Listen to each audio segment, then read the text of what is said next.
Commissioner Short will not be here. He offers his apologies. Who would like to begin?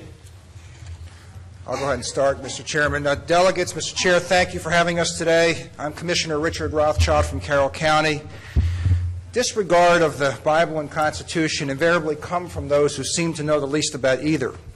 And citizens mistakenly believe that the Second Amendment gives them the right to keep and bear arms, but that's wrong. Because that right is unalienable. It is a natural right from God. The Second Amendment is, in fact, a restrictive covenant against government. The right to keep and bear arms shall not be infringed. It's not ambiguous. It shall not be infringed. And in Heller versus Washington, D.C., we affirmed that that right is individual and unconnected to service in the military. Ironically, some of the panelists supporting this bill are arguing against themselves.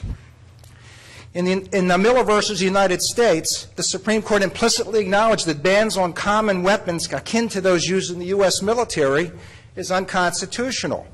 A standard 9mm pistol with 12, 14, 16 rounds is commonly used in the military. So there's no constitutional nexus for this kind of a limit.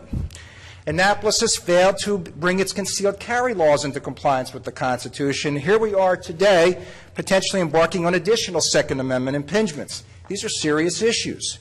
State officials are not sovereigns. We, the people, are the sovereigns. And officials that violate the Constitution can be held accountable for their actions. Alexander Hamilton, in Federalist Paper number 78, stated the following, quote, "No legislative act, therefore contrary to the Constitution, can be valid. To deny this would be to affirm that representatives of the people are superior to the people themselves, that men acting by virtue of powers may do what is forbidden." Let's be clear, ladies and gentlemen, we are not a democracy. We are a constitutional republic, and the majority does not have the authority to vote away the rights of the minority. Now, all of you may reason that you have good intentions, but intentions do not matter. Daniel Webster said, quote, "Good intentions will always be pleaded for every assumption of authority. It's hardly too strong to say that the Constitution was made to guard the people against the dangers of good intentions. There are men in all ages who mean to govern well, but they mean to govern. They promise to be good masters, but they mean to be masters. The right to bear common arms is unalienable, and it is not yours to take away. And if passed, this bill will dangerously escalate tensions between the state of Maryland and rural counties.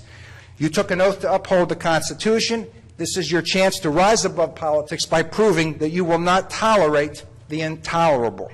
Sheriff Tregoning and the Carroll County Commissioners oppose this bill and intend to uphold our oaths of office. The question for today is this: are you going to uphold yours? Thank you very much.